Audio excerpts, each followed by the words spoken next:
In the depths of a forgotten town, where the streets were named after sins and the houses whispered secrets, there was a peculiar shop called the Memory Eater. Its existence was a rumor, a legend whispered among those who dared to venture into the shadows. The shop had no sign, no windows, and its door was always locked. Yet, people found it when they needed it most, when their memories became too much to bear. The story begins with a young woman named Clara, whose life was a tapestry of sorrow. She had lost her fiance in a tragic accident, and the grief had consumed her.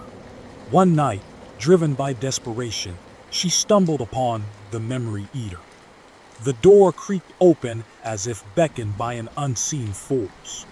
Inside, the shop was dimly lit, filled with jars of swirling mist and a single counter where an old man sat. His face was a labyrinth of wrinkles, and his eyes gleamed with an unsettling light. "Welcome, Clara," he said, his voice like the rustling of dry leaves. "I can take away your pain. I can eat your memories." Clara hesitated, but the ache in her heart overpowered her doubt. She agreed. The old man handed her a small, ornate box.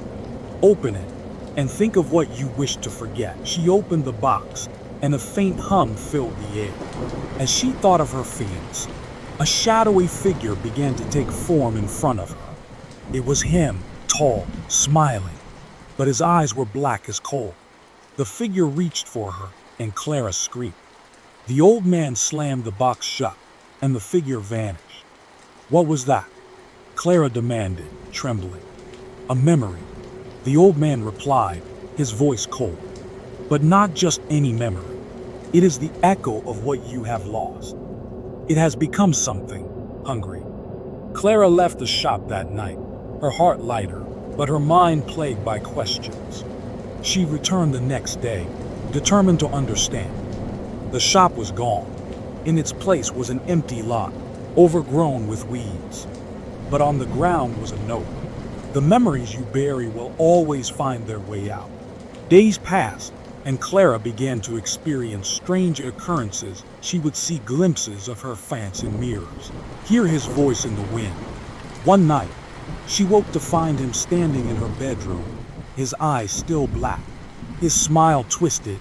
"You tried to forget me," he said, his voice low and menacing.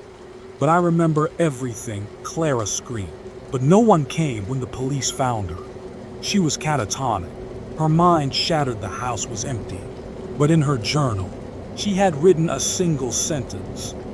"The memories we eat are the ones that will consume us years later." People claimed to see Clara wandering the streets, whispering about a shop that ate memories. Some said she was a warning, a reminder that our memories, both good and bad, are what make us who we are. Others said she was something far more sinister, a vessel for the hungry echoes of the past. And if you ever find yourself in that forgotten town, and you see a shop with no name, no windows, and a locked door, do not enter, for in that shop, the memories you try to forget will not stay buried. They will rise, and they will hunger. But if you do enter, and you meet the old man with the glowing eyes, remember this: the price of forgetting is not worth the cost of what you will become for in the end. It is not the monsters we fear that destroy us. It is the memories we cannot escape.